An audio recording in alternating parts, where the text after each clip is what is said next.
In Capital News tonight, Christian religious leaders join others in commemorating the crucifixion of Jesus Christ on Good Friday Mass. 3 people from one family killed by fire in Lushoto.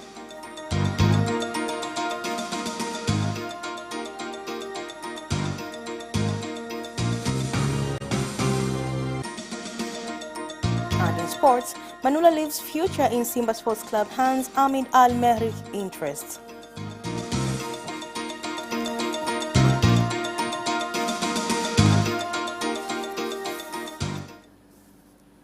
Good evening, this is Capital News at 9:30. My name is Nasma Mwambe. Let's get started with the national news.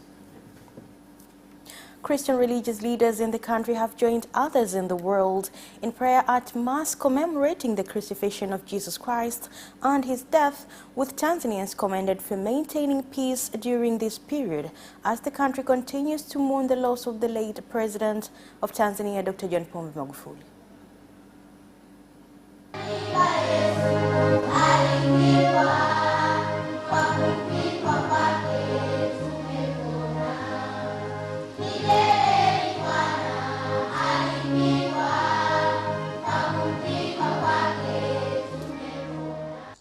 Anasema alikuwa fahari ya Waafrika.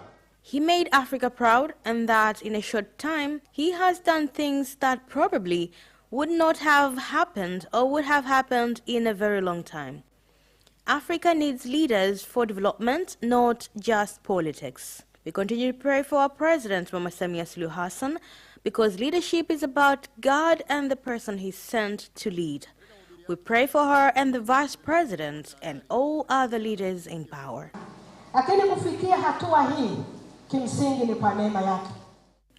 to this point, honestly, is by His grace. Once you know what you want to do, it is obviously by God's grace that we seek from God to remind us. And lastly, he assured God that even in his hardship, he will continue to praise God in front of everyone without fear. He who finishes our trouble is only God. Kwa kweli ni mambo ambayo kama yamekutana inapokuwa On a Good Friday, we contemplate on the death of Jesus Christ, but for Tanzanians, we still mourn the death of our beloved President Magufuli. Tanzania na kipindi hiki cha majonzi. As Tanzanians, in this mourning period, I think it's time to contemplate on the ones that has passed and those who are still alive. What is it that you leave behind? Magufuli left a legacy that he put God in everything. He used to say, hapa kazi tu. Let's put God first, but also do the work. Chapa kazi, hapa kazi tu. Some religious leaders have said that the funeral of the former President of the United Republic of Tanzania, Dr. John Pombe Magufuli, has made Tanzania a unique country by how its citizens have mourned his death and how the new leaders have been found peacefully.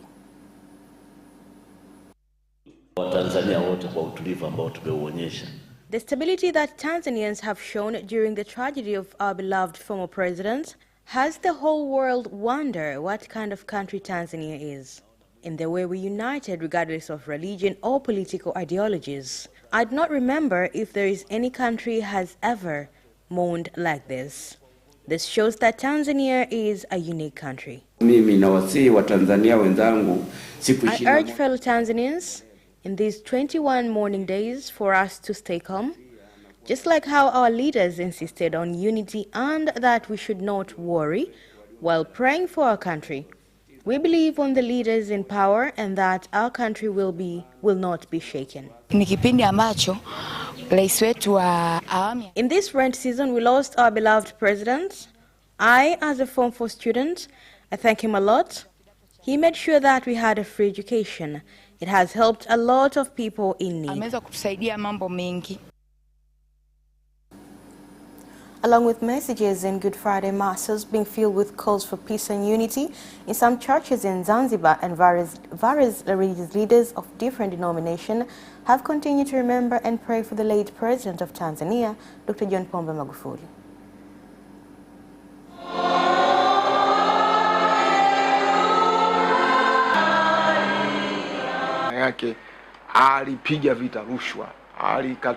He fought against corruption, humiliation, and he was against poverty. And in his 5 years, he never begged, but did a lot of things. You ask yourself, in the previous years, why did we fail? So all that is for us to learn and continue with the same energy while we get rid of the corrupt leaders, because he assured us that all this is possible. Life will go on even after the morning. All that he has done for our country will forever be remembered. I urge you, Tanzanians, our country won't be built with a single person or leaders in power. It is upon us all. Our late president was a good example. He was faithful and fought hard for this country, and we are proud to say that we once had a president called Magufuli. Kila eneo la taifa hili kwa namna ambayo kila mtu ana ujasiri wa kusimama kwamba alikuwepo rais anaitwa Magufuli na alifanya hili na lile. 3 people from one family, including a 7-year-old child, have died after the house they were sleeping in burnt down in Dochi suburb, Lushoto district.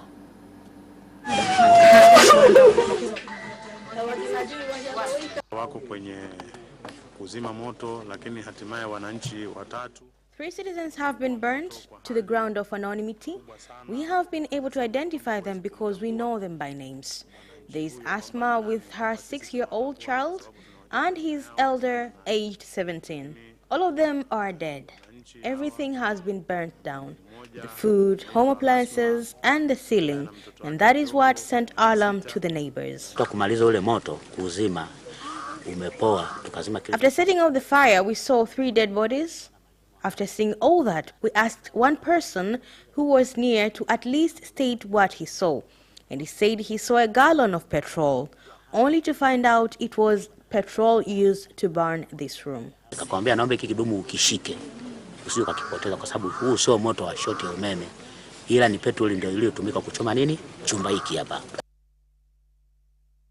police force in the country has refuted social media reports that the force has banned Easter celebration and explained that what has been banned are the Easter concert during this national mourning period.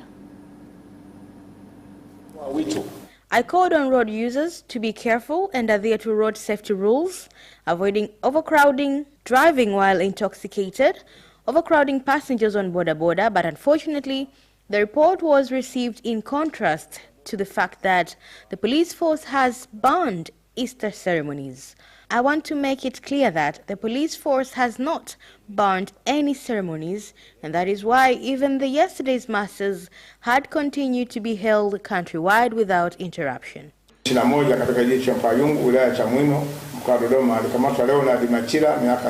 Chimono District, Dodoma region, Leonard Machila, 65-year-old, was arrested after a search was conducted at his home. Has been found with a weapon, 2 animal skin altogether with an alligator skin, 32 weed plants.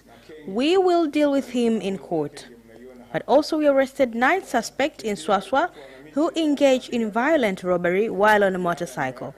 So we also arrested 7 bodabodas, and this is the continuation in making sure Dodoma is safe. Pia tumekamata pikipiki, tumekamata watumiwa 9 maeneo ya Swaswa ambao wanajihusisha na mnyang'anyo wa kutumia nguvu. The Commissioner General of Tanzania Revenue Authority TRA, Edwin Mhede, has directed entrepreneurs whose businesses that are within 6 months since inception to ensure they fulfill their legal obligations and deliver value-added tax to the authority, even if their businesses are not well financially. Some wonder that they have been served a penalty when they have not done any business, but you did not present your business activities records. Regardless of whether you did business or not, the law requires you to file a tax return.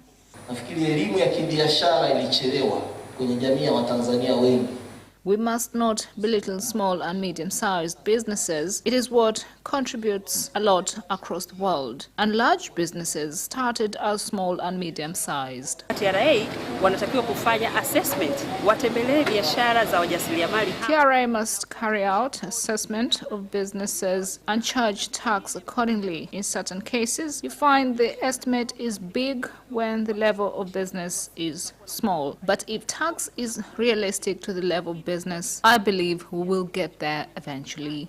Nafikiri mwisho wa siku tutakwenda. The President of the United Republic of Tanzania, Samia Suluhu Hassan, has called upon Tanzanians to continue their long-lasting tradition of unity, love and cooperation so as to ensure the country continues to be calm and peaceful. Prime Minister Kassim Majaliwa said this today after prayers at Gaddafi Mosque in Dodoma while sharing the President's greetings to Tanzanians. Honorable President has a lot of expectation from you Tanzanians, from all religions, that you will continue to pray for this nation, that it remains exemplary in Africa and across the world. And this is the secret that will move us to development. Nothing is going to go wrong. Everyone will continue to fulfill plans made, which are now under our President, Honorable Samia Suluhu Hassan. The police force, in collaboration with the East African Center of Livestock Diseases, has successfully caught over 200 boxes of chicks worth 40 million shillings, which were brought into Tanzania without permits. Lakini kwa bahati mbaya leo vimeingia vifaranga kutoka nchi za nje. Unfortunately, I received chicks from outside the country that have not been approved by the relevant authorities. And as the world goes through a difficult time of avian influenza and other livestock-related diseases, so today we have seized 200 boxes of chicks that were imported inside the country. Anajazishwa fomu ambazo hizo bidhaa zinabidi zitaifishwe na serikali. He will fill in a form and that these products will be seized by the government, and those chicks will be taken and he will be fined. Kwa mujibu wa sheria. Morogoro Urban Water Supply and Sanitation Authority officers in Moruasa have arrested 5 people accused of being involved in the theft of water, including the owner of Suhode Foundation, which is involved in environment conservation at Rock Garden Street in Morogoro Municipal. Tumejaribu kumhoji, yeye ameeleza kwamba yeye ni mpangaji. After a deep evaluation, he said he is living in rental and he found the infrastructure as they are. We got rumors that there is a car that carries water to Lukobe. We started following on it and found that they are stealing the water. I urge citizens to stop stealing water. I do not sell water. I want you to understand. If I wanted to do so, I could have followed the relevant authorities. It does not benefit me. All I see is hatred. This incident is not good, and as a chairperson in this street, I urge other people to stop doing that.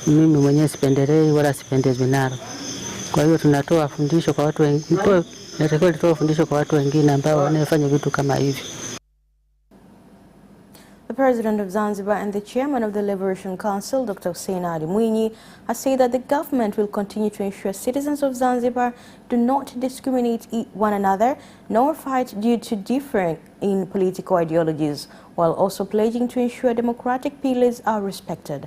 President Dr. Mwinyi has said this when speaking to Muslim religious leaders after Friday prayers at Amani Mosque.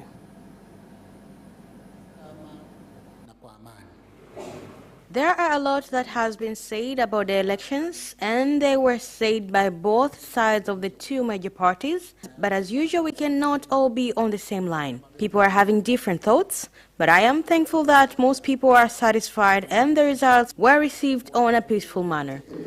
Mia kwa mia tuko kwenye mstari. As the Rural Water Supply and Sanitation Authority in Zega District continues to place rural water projects in place so as to ensure residents without access to water from Lake Victoria can get access, some residents have been alleged to have continued to use the well water that is unsafe, which is significant a health challenge. I commend the government for bringing us this project. We are asking that it is expanded to other villages too, so that they also benefit. We used to wake up very early to look for water. There are times that we did not have water to bathe our children. When I look at this project, I see value for money. I commend the engineer. There has not been theft involved in this project. The World Wildlife Fund, WWF, has said that they will continue to work with the government and other stakeholders in ensuring that Tanzania is a safe place for wildlife and that residents benefit from the resources for their development. This was said during the handing over by WWF to Tanzania Natural Resources Forum, TNRF, for implementation of a project aimed at combating effects of climatic change. Now, which forms part of this program, its objective is to help the local communities to be better adjusted, that they can adapt to the impacts of climate change. This is why we call it also a climate change project. And in the course of this project, together with our partners from the Tanzania Natural Resource Forum, we are providing water supply for local communities. We are helping them with livestock management. We are installing solar power in many of those villages. We are supporting the wildlife management areas. We work in a lot of places, such as Meatu, Serengeti, Longido and Insame. This area is extensive, and if you don't have the right tools, it becomes difficult to do a good job. We've therefore donated this vehicle to enable them to work better. In addition to reducing poaching, it is going to protect the animals, so they continue to be in existence year after year.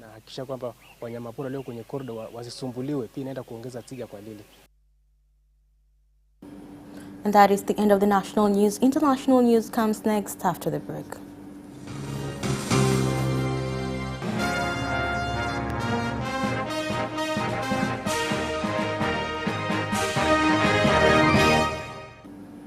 And in international news, Kenya is expecting to receive another shipment of the COVID-19 vaccine next month, according to the government. Despite this exercise to disperse the vaccine has been met with many questions as to how it was brought into Kenya.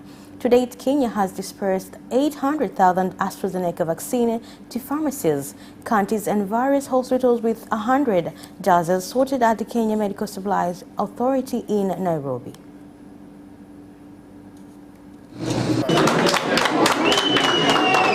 Wenzangu kama mimi atogese akuje atunge sindano.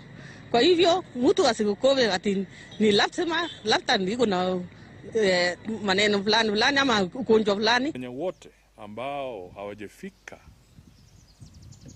kwa vituo mbalimbali kupata chanjo la COVID waende kule wapate chanjo,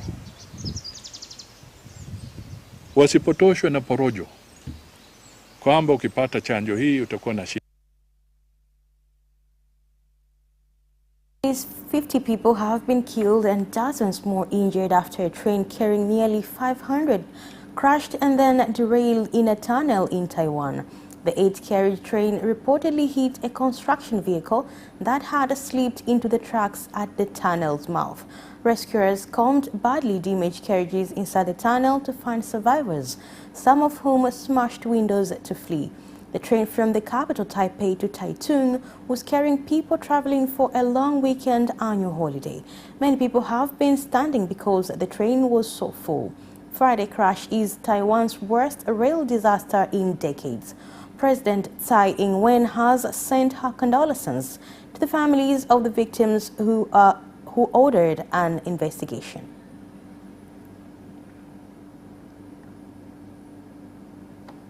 And that is the end of international news. Sports comes next after the break.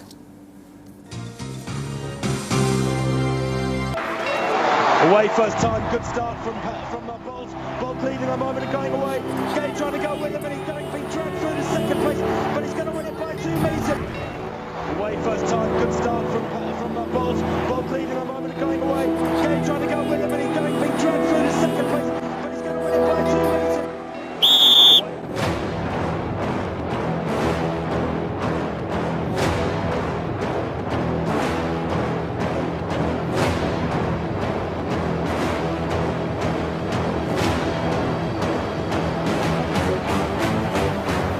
position, Joaquinho. He did lose to Lim.